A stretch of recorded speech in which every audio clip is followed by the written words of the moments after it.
Hello, everyone. This is Independent Conservative. Thank you all for joining me once again. I want to talk about something that I think here is a kind of like a departure from what I normally talk about. And what I mean by that is that I normally talk about politics for the most part. And although what I'm going to cover here has a political edge to it, it also has a admiration for a certain genre of filmmaking, and that is the genre of horrors. Okay, now I am admittedly and unashamedly a horror fan. I know that that tends to be a oxymoron for some people because they're like, well, wait a minute, you're a Christian, you're a minister, and you're a horror fan. Look, I'm not going to get into trying to defend my stance on being a fan of horror. I was a fan of horror before I became a Christian at the age of 16. I was a fan of horror after I became a Christian, and I'm 55. I'm not going to get into a debate with it.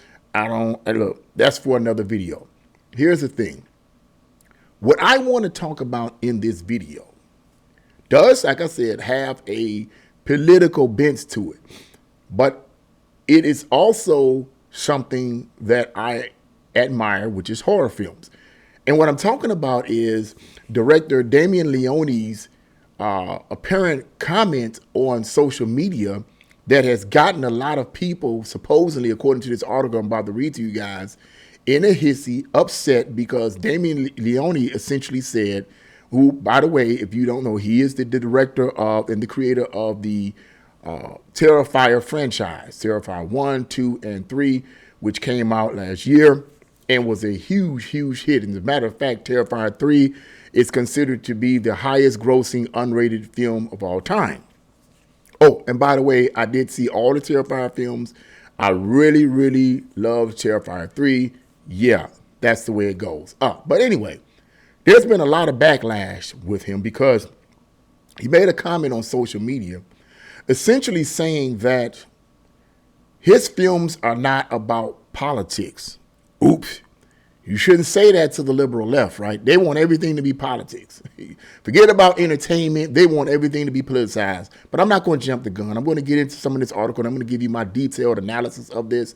But essentially, Damien Leone said look, my movies are not about politics. I respect all political views, but my films are, look, it's equality all the way around in terms of who gets killed, who doesn't get killed, whatever.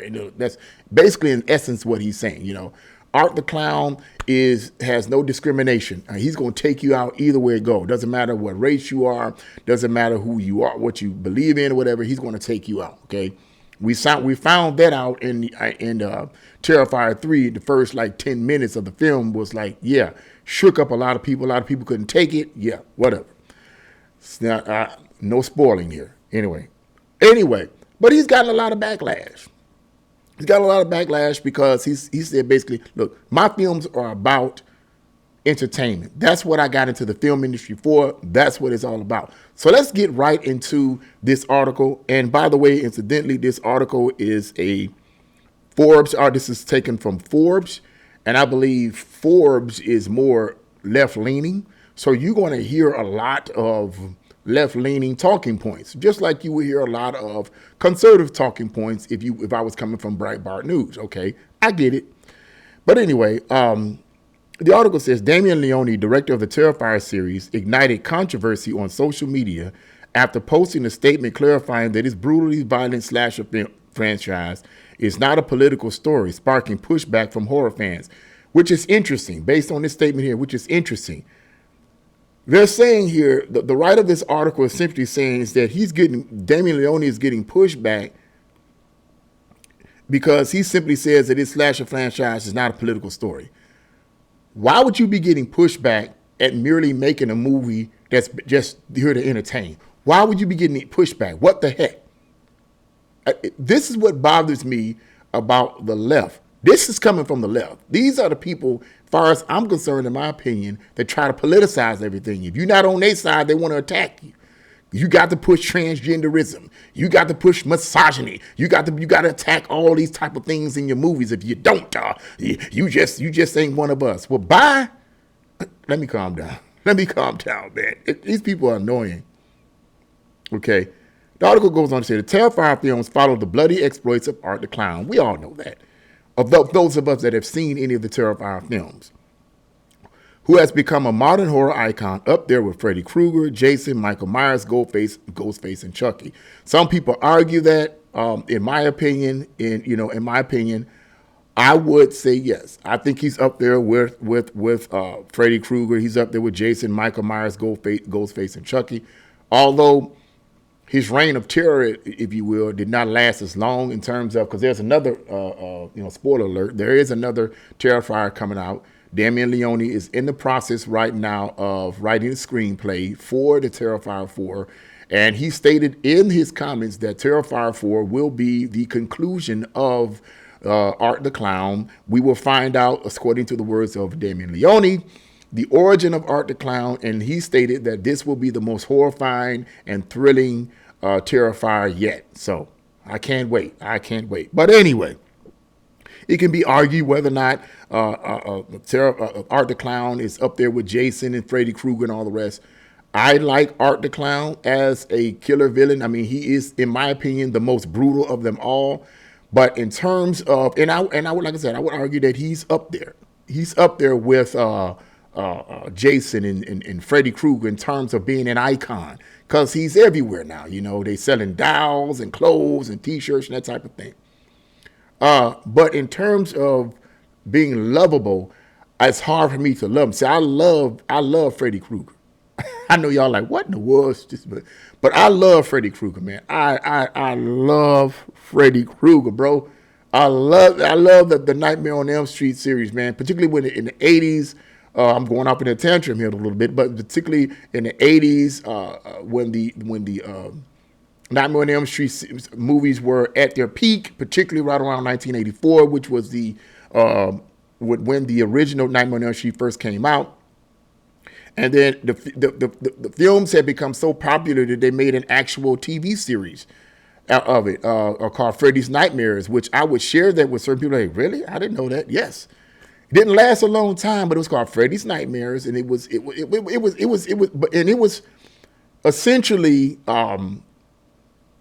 Let's just put it to you like this, and I'm gonna summarize and get going with the article. It wasn't the greatest of horror series. And it didn't really last that long, but the aim was to be a great horror series. But my point simply is this, is that there was a horror series based on it because Freddy had become so popular that the producers decided to create a horror series, okay? Freddy's Nightmares. But anyway, yeah, I love Freddy Krueger, and he was my number one slasher horror icon. So in terms of Art the Clown, loving Art the Clown like that, I don't. In terms of Art the Clown's brutality, yes, I believe he's the most brutal of all of the slasher icons. But anyway, I wanted to just put that a little bit out there. Anyway, let's go on. I could go on and on with that. Anyway, Art, who is played by David Thornton Howard, is infamous for indulging in sadistically violent murder sprees, with later films seeing the killer clown face off against an unlikely hero, Sienna Shaw, played by Lauren Lavera. Both performers have been vocally outspoken against the Trump administration on social media, and Leone's statement was widely intercepted as a response to the political post. So according to this article, they're saying that this article is saying both of these performers have been vocally outspoken against the Trump administration. So here we go, man. And maybe they are outspoken, and they have. But listen what Leone says here. I like what Leone says. But Leone prefaced his statement by confirming that, quote, some of my cast and crew members have a very passionate political presence on social media with extreme and sometimes harsh opinions, which is their right. I'm all for freedom of speech and expression. Leone went on to write, that being said, Terrifier is not, emphasis, it's in capital letters, emphasis added, in any way, shape, or form, a political franchise. I fell in love with horror movies as a form of pure entertainment, and those are the films I like to make. See, this is what I like. He's not taking sides, either the right or the left, okay? He's not taking sides. Okay, if that's what you believe in, that's what you believe in. But I'm here to make a horror movie to entertain. It's neither for the left or the right. It's just for horror fans and people that like to see these kind of movies. But anyway, he says, since Terrifier 1, our cast and crew has and still consists of both Republicans and Democrats, and anyone is welcome to be part of it, regardless of their political affiliations, as long as they're a decent human being. And I like that, because what he's implying here is, look, whether you're from the right or whether you're from the left, whether you're a Democrat or Republican, you're all welcome. Now, if they wanted them, I can't help but wonder if they wanted them radical nutbag leftists or an extreme person on the right, because there are some people on the extreme right, there are, but just not as many that I know of on a radical left, then that would probably be an issue. But it doesn't matter, he's saying. It doesn't matter what your political affiliation is. You're all welcome as long as you're a decent human being. We're here to make a movie. Basically, he's saying in essence, look, we're here to make a movie. We're here to make a movie that would entertain audiences regardless of their religion, regardless of their political affiliation, regardless of their sexual preferences. This is what we're here to do, and that's the aim of the movies. You can take out of the movie whatever and I'm adding that part of it, you can take out of these Terrifier movies whatever you bring to it. If you bring this idea that Art the Clown is this misogynistic person that just wants to brutalize females, then that's what you're going to get out of it, which is a dumb interpretation, in my opinion, because Art the Clown equally brutalizes the males and females. And let me even add something else to it. According to the third one, I'm going to throw this out here. Spoiler alert. He even brutalizes children. Yeah, okay. Equal opportunity all the way around. All right, anyway. Terrifier fans, along with general fans of the horror genre, were not impressed by Leone's statement and made their feelings known on social media. Now, here's the part that bothers me. It says they're not impressed. Why? Why is it a problem? Why is it a problem? What he said makes total sense. This is what I'm talking about. This is what I be talking about. This is how the left interprets things. But anyway, some fans were confused that Leone posted anything at all, as there was seemingly no popular discussion around the politics of the Terrifier films. I don't know exactly what this article is trying to purport, but as I was reading this, I didn't get any indication of what exactly fans were displeased with. But let's read on. Many horror fans affirm that the genre is very politically charged and has been from the beginning. Horror fans are correct, as the genre is all about examining terror and anxiety, and horror stories can't help but hold a dark mirror up to society, reflecting the fear, bigotry, and ugliness within. So it seems evident to me that the writer of this article is already giving their opinion. Now, as so far, I have not gotten any opinion or read any opinion of any of the horror fans' criticism of Damien Leone's post. So far from this article. What I'm reading here is the comments and opinions of the writer of the article. And it seems to me what they're trying to do is politicize these horror movies. And I'm pretty sure a lot of the horror movies do have a political bent. But if you really watch a lot of horror movies, particularly from the 70s and the 80s and even the 90s, okay, whatever political bent that they had, okay, you couldn't really recognize it. It was really covered up covertly. You wouldn't really recognize it as it would be today. Like, I think they made a remake of Black Christmas, and I didn't see the remake, but from what I was hearing, that movie was so woke. It was all about male misogynism and female empowerment. Who wants to see junk like that? Who wants to see junk like that? Basically a remake of Bob Clark's classic 1974 classic Black Christmas, which was about a female sorority that was being haunted by a killer that they didn't know, they couldn't identify. He was somewhere in the house. Some of you may have seen it, and no one could identify where he was coming from. But if you watch the original Black Christmas, you see no politicizing, okay? But supposedly with the remake, it was nothing but a woke piece of trash. The horror movies from the 70s and 80s, any political messages that they had, you could not readily, openly identify, because it seemed to be that the main emphasis of the filmmakers was to make an effective and entertaining movie. That's what the main emphasis was even if they put a political message in it. So the statement written by the author of this article about him talking about horror fans are correct. The genre is all about examining terror and anxiety, and horror stories can't help but hold a dark mirror up to society, reflecting the fear, bigotry, and ugliness within. That's just a comment that this author is just simply trying to say to make horror movies all about politicizing, okay? And that's that person's opinion. But it gets aggravating to me, okay? Let's go on. Historically, the article goes on to say, horror films have examined racism, misogyny, homophobia, and the corroding effects of capitalism on society. There you go. That's that's classic Marxism, classic communist thought. Classic Marxism, classic communist thought. But it's their opinion, okay? And I'm pretty sure some horror movies have addressed these issues, okay? But not the way they want to make it look. He says, okay, now here's something that the author of this particular article mentions, and he's right. I'm going to read it. He says, Night of the Living Dead famously ends with a black man, Ben, being essentially lynched by a crowd who, well, for one, he wasn't lynched. But they're trying to make it there, right? I'm going to say something about that. Essentially lynched by a crowd who mistakes him for a zombie, while the on-the-nose trope of mindless zombies flooding a mall comes from the film's sequel, Dawn of the Dead. Now, notice what the writer doesn't say much about Dawn of the Dead and what Dawn of the Dead was all about. The point of Dawn of the Dead, in terms of social commentary, the director, the late director George A. Romero, in an interview stated that the social message that he was trying to present with Dawn of the Dead was that the zombies are us. That the zombies are us. And what he meant by that is that we're like zombies parading around. When it comes to consuming things, material things, we're like zombies. We're brain dead.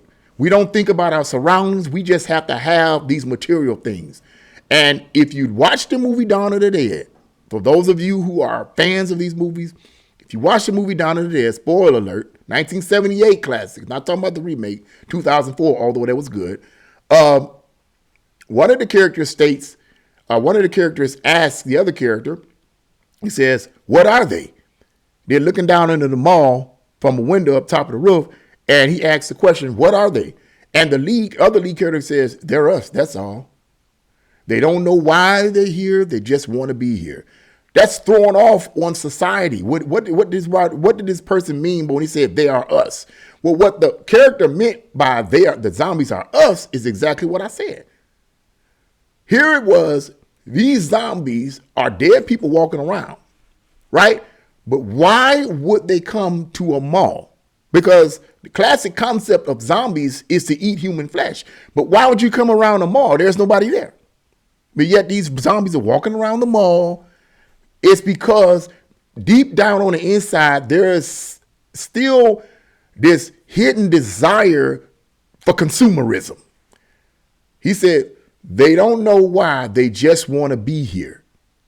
They're dead, but yet somehow they migrate to a shopping mall. There's nothing there. There's no human flesh to eat, per se, but yet they're there.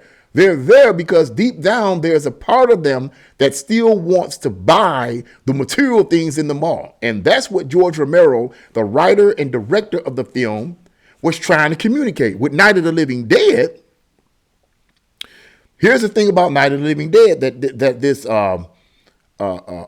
writer, this article is trying to communicate, but let me communicate what that was all about too.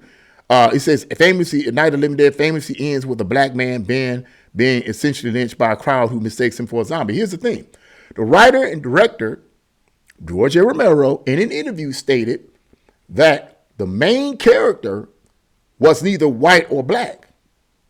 He didn't give it any racial, he didn't give the main character any racial identity.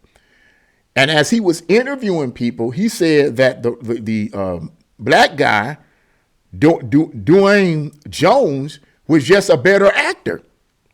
So George Romero and the crew hired him because he was a better actor. Now, George Romero and the crew were keenly aware of the political environment at the time. They were particularly aware that having a black lead character in this film doing the things that he was doing. I mean, he was dominating in the film. If you see the original 1968 classic Night of the Living Dead, you know what I'm talking about. He was a strong leader. He was aggressive. I mean, he was putting hands on white people. I mean, he slapped the white woman, punched the white man, then shot him. I mean, it was deep. And George Romero and his crew understood the political environment, but their intentions was not to make a politically motivated movie. That was not their intention. But as they went on, they began to understand. As George Romero said in a secondary interview, he was like, we were just 60s guys trying to make a statement. We were just 60s guys. This came after they began to process or progress in the making of the film. They came to that realization, okay, well, let's make it certain, but here's something else that's deep in this. This is something that the article doesn't talk about because, you know, liberal, it's all about enslaving black people. No, that's what it was. The black man, Deon Jones, came to George Romero and his crew and said, because the original intention was that the survivor, the man, was going to survive. He was the only one, but he was going to survive. Dwayne Jones came to George Romero and them, and he told him, he said, you're going to have it that I die. And they say they didn't understand. They didn't understand why. He says, because if you don't, it's going to cause an upheaval. It's going to cause an upheaval. And that's just what he told him. He said it's going to cause an upheaval. To have this black man be the lead character, he slaps a white woman, right? He slaps a white woman, slaps her, basically shoots a white man. I mean, he's a strong leader, and then you have him survive? What Mr. Jones was basically saying to George Romero and his crew was, man, change that up. He was trying to appease, Mr. Jones was trying to appease the crowd, the white society around him, because he understood that some white people would not have liked that. So the whole idea of Mr. Jones being killed like he was, and then having that guy come in and saying one more for the bag. What's one more for the bag? You know, it looked like a KKK rally thing. It looked like KKK people coming and about to lynch him, but which they didn't lynch him. They had hooks and they hooked him with first they shot him and killed him between the eyes, and then they had hooks to hook him up and stuck the hooks in him and placed him on a pile of dead bodies. So there was no lynching. Okay. I can kind of understand the writer of the article's point by saying that it was a lynching, but that wasn't what it was. So there's a lot to just the concept within the Night of the Living Dead making. Okay, there was a political undertone there, but it was not an intentional political tone when they first started making the movie. Okay, and certain things had to take place. The killing of the man he had to die. Because Mr. Jones came to them and told them, man, you got to change the ending up, or else all hell's gonna break loose. I'm just saying. Anyway, Jordan Peele's films, Get Out, Us, are full of blunt political commentary. Of course it is, and some of that stuff was woke. But even simple slasher films often contain deeper undercurrents. The Terrifier films. Now, this is this person's comments on this. I ain't read nowhere where the fans have a problem with it. This is all the writer of the article's comments. Okay, so I'm going to make some comments on their comments. The Terrifier films feature an excessively violent man dressed as a clown whose most horrendous acts are often inflicted on female characters. That's a bunch of bull crap. That is not true. That is not true. That's not true. See, this is what I'm talking about. What this person is trying to do, the writer of this article is trying to do, is politicize the movie. Oh, it's misogynistic. It's brutalizing women. So now Damien Leon is going to have to sit up here and be like, man, I don't want to make it all about. It's just stupid, man. Just stupid. But anyway, the article goes, are Leone's films really, quote, pure entertainment, or are they commentaries on misogynistic violence? Let's go on.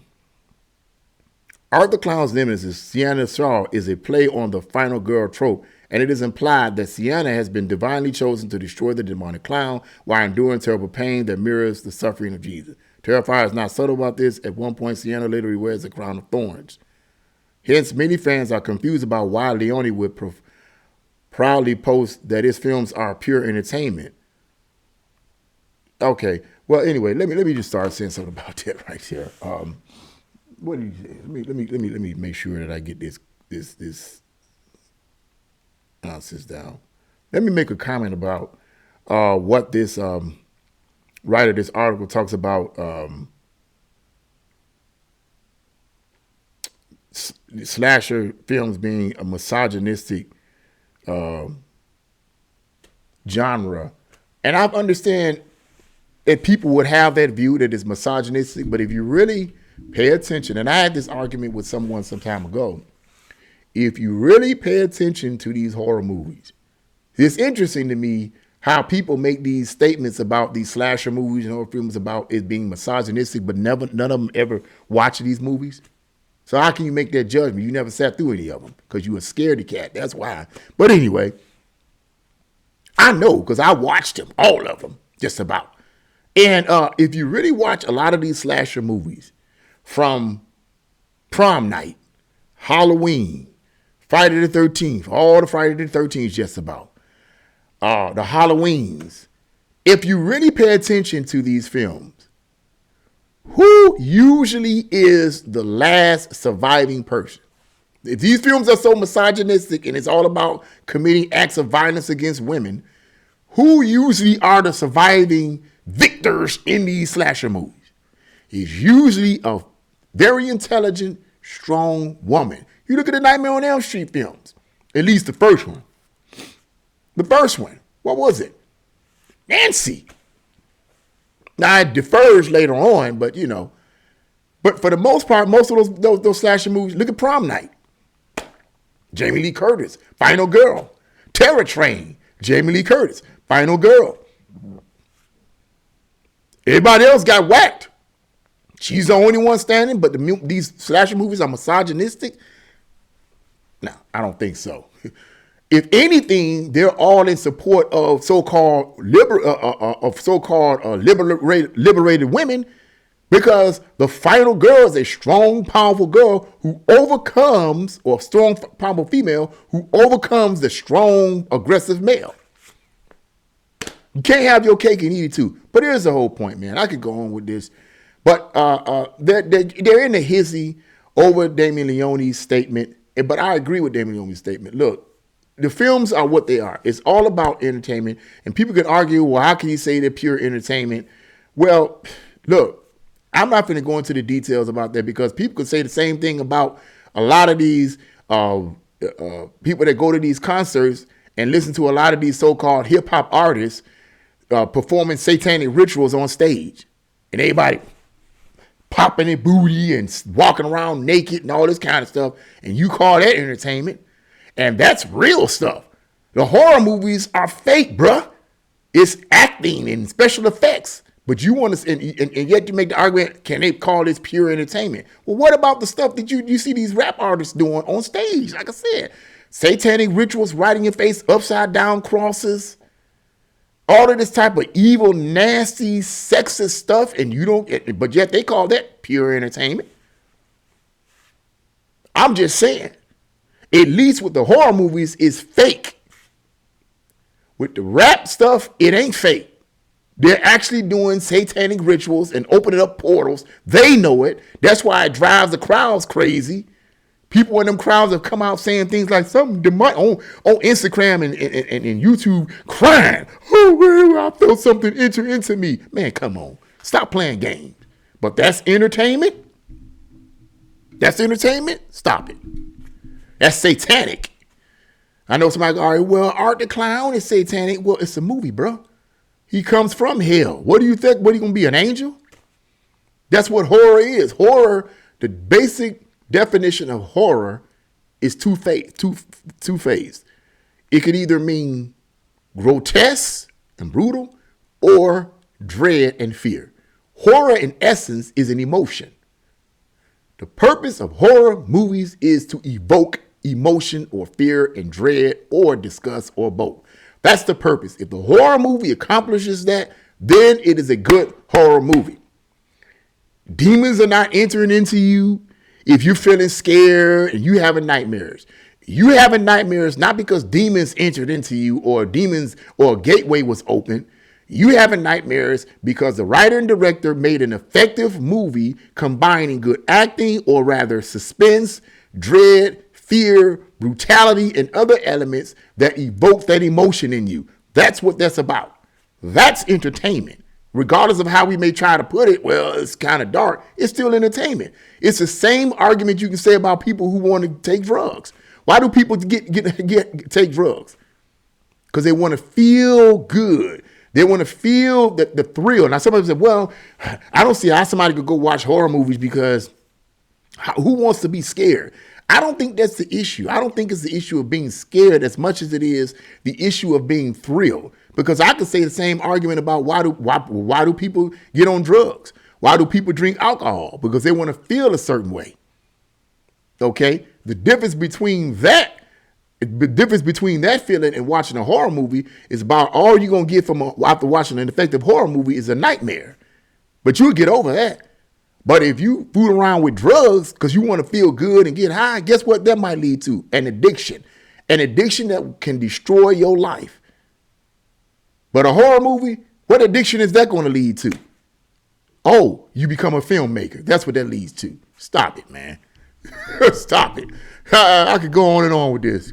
But anyway, that's my word on it. I just wanted to say something about that because I feel like the left is constantly trying to politicize everything and they mess up stuff. What the left wants is they want everything to be woke. They want everything to make transgenders and gays and all this kind of stuff look so good and cute and pretty and be the main themes of their movies. That's what they want. They want movies that push and promote feminism and radical feminism and men are dogs and women are the greatest things in the world. That's what they want. They want films to push that kind of stuff. And Damien Leon says, no, my films are, look, they're all about entertainment. And if you from the left, you from the right, it doesn't matter. Just come and check my movies out. If you want to be in a movie, it doesn't matter. Just come and be a help to the movie and let's get this thing done. That's what the deal is. All this talk about people on horror fans upset about what he said, I ain't read that so far. What I've been reading is the comments of the writer of that article, who clearly is a liberal nutbag, as far as I'm concerned. So, of course, these people are disgusting to me, man. They're disgusting. They are the destruction of our society. They screw up everything. The left, the liberal far left, screws up everything they put their hands on. I don't know nothing that they put their hands on that's prosperous, that's great. Where? When? They've always been around, but now they didn't just been after Trump's first in 2016, after his first term, they just went butt crazy. It was like, oh my God, we got an actual president. We better do something. Because he's going to mess up what we trying to do in this country. We trying to transform this country into a stank pot communist country, and he going to mess it up. Oh, we got to push this communist agenda, man. We got to, woo! Ever since Trump's first term, the radical left has been butt crazy. But your days are ending. Your days are ending because sensible people are speaking out against you. Whether they represent the left or the right, Democrat or Republican, sensible people with brains are saying enough is enough. Stay off of Damien Leon. Stay off of him. And I hope Damien does not crumble under the pressure of these idiots. I hope he doesn't do that. But I just wanted to say that, man. This is what I had to say. What do you guys think? Leave your comments in the comment section below. Like, share, and subscribe to my channel. God bless you all. See you again.